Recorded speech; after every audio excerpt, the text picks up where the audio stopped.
नमस्कार, मैं पायल शुक्ला और आप देख रहे हैं 24 न्यूज। आइए एक नजर डालते हैं महाराष्ट्र की कुछ खास खबरों पर। मुंबई महानगर पालिका चुनाव के दौरान एकजुट रहने का दावा करने वाले ठाकरे बंधुओं की सियासी दोस्ती अब नतीजों के बाद टूटती नजर आ रही है। कल्याण डोंबिवली नगर निगम में महाराष्ट्र नवनिर्माण सेना द्वारा मुख्यमंत्री एकनाथ शिंदे के नेतृत्व वाली शिवसेना को समर्थन देने के ऐलान ने महाराष्ट्र की राजनीति में हलचल मचा दी है। इस फैसले से शिवसेना उद्धव बाला साहेब ठाकरे गुट में तीखी नाराजगी देखने को मिल रही है। शिवसेना यूबीटी के वरिष्ठ नेता और सांसद संजय राउत ने इस पूरे घटनाक्रम पर तीखी प्रतिक्रिया दी। उन्होंने मनसे के फैसले को ठाकरे परिवार के साथ राजनीतिक बेईमानी करार देते हुए कहा कि जिन लोगों ने शिवसेना और ठाकरे परिवार के साथ विश्वासघात किया है, उनके साथ किसी भी तरह का राजनीतिक रिश्ता रखना संभव नहीं है। संजय राउत ने एकनाथ शिंदे गुट पर हमला बोलते हुए उन्हें महाराष्ट्र द्रोही करार दिया और यहां तक कहा कि शिंदे गुट की राजनीतिक का तरीका एआईएमआईएम जैसी विभाजनकारी ताकतों से अलग नहीं है। उन्होंने राज ठाकरे से साफ शब्दों में मांग की कि वे कल्याण डोंबिवली में शिंदे गुट का समर्थन करने वाले मनसे नेताओं पर सख्त कार्रवाई करें। राउत ने कहा कि यह फैसला केवल एक स्थानीय राजनीतिक मजबूरी नहीं हो सकता। उन्होंने कांग्रेस पार्टी का उदाहरण देते हुए कहा कि जिस तरह अंबरनाथ में बगावत करने वाले पार्षदों को कांग्रेस ने पार्टी से बाहर कर दिया, उसी तरह राज ठाकरे को भी अपने संगठन में अनुशासन कायम करना चाहिए। उनके मुताबिक सत्ता की राजनीति के लिए गद्दारों के साथ हाथ मिलाना पूरी तरह से गलत है। आमच्या पक्षाची भूमिका फार वेगळी आणि कडवट आहे, ज्यानं महाराष्ट्राशी हिंदुत्व सम्राट शिवसेना प्रमुख बाळासाहेब ठाकरेंशी मराठी माणसाशी गद्दारी आणि बेमानी केली। त्यांच्याबरोबर कोणत्याही प्रकारचं राजकीय किंवा अन्य संबंध ठेवायचे नाही। महाराष्ट्राच्या गद्दारांना मदत होईल अशी भूमिका घ्यायची नाही। सत्ता येते आणि सत्ता जाते। आम्ही सत्तेसाठी हपापलेले लोक नाही, स्वतः राज ठाकरे नाही। त्याच्यामुळे आमच्या भूमिका स्पष्ट आहे।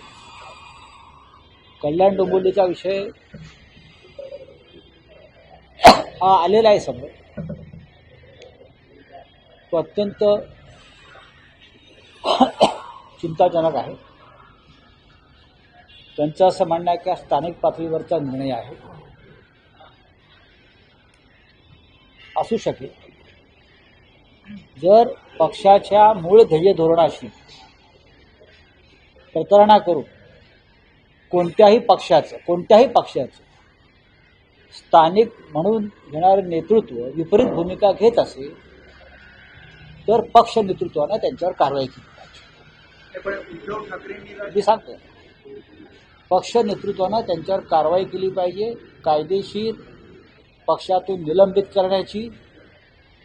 काँग्रेस पक्षाचे 12 नगरसेवकांनी भाजपबरोबर असंग करतात अंबरनाथला, त्यांच्या पक्षाने ताबडतोब पक्षाच्या ध्येय धोरणाशी प्रतारणा केल्याबद्दल त्यांना पक्षातून काढून टाक। ही एक राजकीय व्यवस्था आहे। फक्त स्थानिक पातळीवरती निर्णय झाला असं सांगून हा विषय संपत नाही। शिवसेना आणि मनसे हे एकत्र आहे, त्याला एकत्र निवडणूक काढली। अशा वेळेला कोणी एखाद्या चिन्हावर निवडून येऊन बिडुपुड्या मारत असेल तर त्या संदर्भात त्यांच्या पक्षानं आणि नेतृत्वानं एक भूमिका। राज ठाकरेंनी राजू पाटील आणि त्या संबंधित माझा अद्याप विषय संपलेला नाही। त्या पक्ष नेतृत्वानं त्याच्यावरती कारवाई करून महाराष्ट्राला दाखवायला पाहिजे की या भूमिकेशी आम्ही सहमत नाही। कारण राजू पाटील बोलत असताना त्यांच्या बाजूला त्यांच्या पक्षाचे एक नेते उपस्थित होते, हे मी पाहिजे। हे मला लोकांनी निदर्शनास आणलं। आता शिंदे गटाचे लोक म्हणतात मनसे म्हणजे काय एमआयएम आहे का? नाही, पण आमच्यासाठी आणि महाराष्ट्रासाठी शिंदे गट म्हणजे एमआयएम आहे।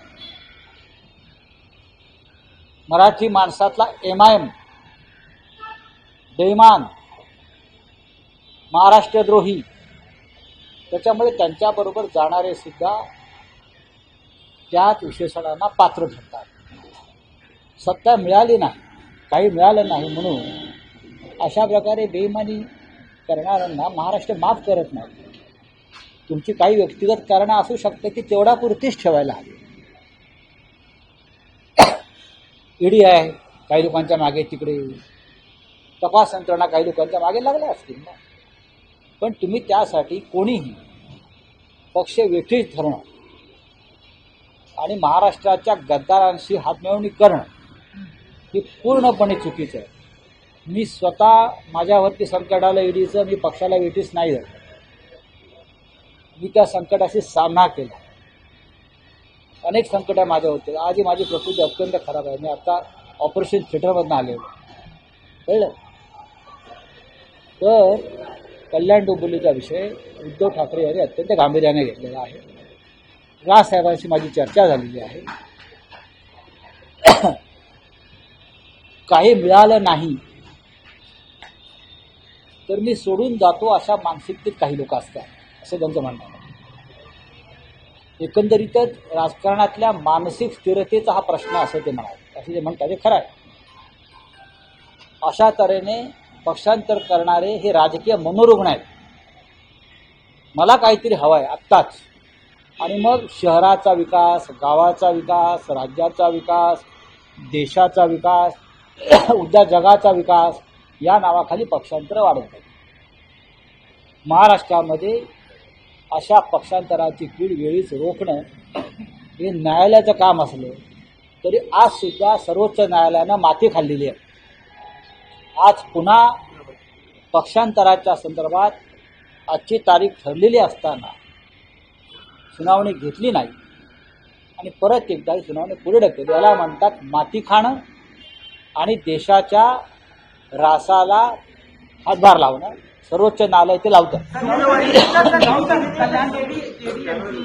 आपके साथ चुनाव लड़ा लेकिन स्थानीय नेतृत्व सिंधु गुट के साथ चला गया है. क्या राज साहब का इस संदर्भ में बातचीत हुई? मेरी देखिए, राज साहब भी बहुत व्यथित है. जिस तरह से स्थानिक लोगों ने निर्णय लिया है वो उनके व्यक्तिगत कारणों से. राज साहब का कहना है ये मेरी भूमिका नहीं है, ये मेरी पार्टी की भूमिका नहीं है, स्थानिक निर्णय है. अगर स्थानिक लोगों ने पार्टी के खिलाफ जाकर कुछ निर्णय लिया है भूमिका के खिलाफ, तो उनके ऊपर कठोर एक्शन होनी चाहिए. जैसे कांग्रेस अमरनाथ में, उसी जिले में कांग्रेस के 12 पार्षद बीजेपी के साथ चले गए, सपोर्ट किया तो उनको पार्टी से निकाल दिया. हमारे पार्टी में भी जिसने पार्टी के खिलाफ कार्रवाई की उनको हम पार्टी से निकाल देते हैं. महाराष्ट्र के साथ बेईमानी करने वाले शिंदे के साथ अगर कोई जाता है सत्ता के लिए, शहर का विकास इस नाम के लिए, तो उन्हें भी लोग बेईमान करेंगे. मैं आपको बताऊं, आपने एमआईएम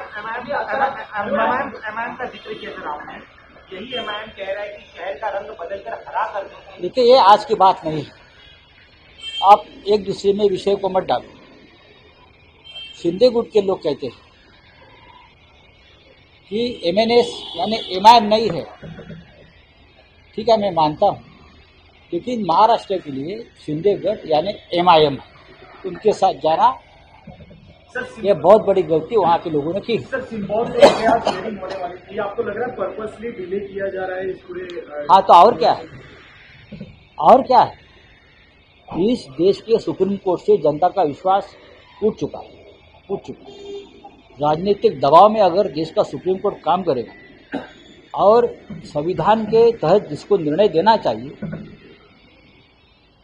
वो सब्जेक्ट बार बार तारीख पे तारीख आप देते रहे, तो आपके ऊपर कौन विश्वास रहेगा. लोग बोलेंगे आप तो बेचे और खरीदे जाने वाली प्रॉपर्टी. राज ठाकरे कारवाई करणार आहेत असं काही बोललं कारवाई. राज ठाकरे व्यक्तिगत असं मला दिसलं आहे निर्णय. या निर्णयामुळे जो स्थानिक पातळीवर झाला असं म्हणतात त्याच्यामुळे ते व्यथित आहे. शेवटी त्यांचंही म्हणणं आहे की प्रत्येकाला आपण काही देऊ शकत नाही, देण्याच्या स्थितीत नाही, आणि मला आत्ता पाहिजेच, नाही दिलं तर जातो, या भूमिकेत मानसिक अस्थिरतेचं हे लक्षण आहे. इतर ठिकाणी सुद्धा असं होऊ शकतं, यामुळे खबरदारी घेतात, खास करून मुंबईमध्ये. मुंबईत असं होणार नाही. मुंबईत असं होणार नाही, मी वारंवार सांगतो. पण कल्याण डोंबिवलीत जे घडले ते अत्यंत वाईट आहे. पण लक्षात घ्या, शेवटी महाराष्ट्राची सत्ता ही पूर्णपणे देवेंद्र फडणवीस यांच्या हातात आहे. त्यांना जर हा निर्णय पटला नाही कल्याण डोंबिवलीचा, तर ज्या उदात्त हेतूने पक्षांतर किंवा हे पाठिंब्याचे प्रकरणं घडलेली आहेत त्यांच्या मागे फार मोठा ससेमिरा लागू शकतो.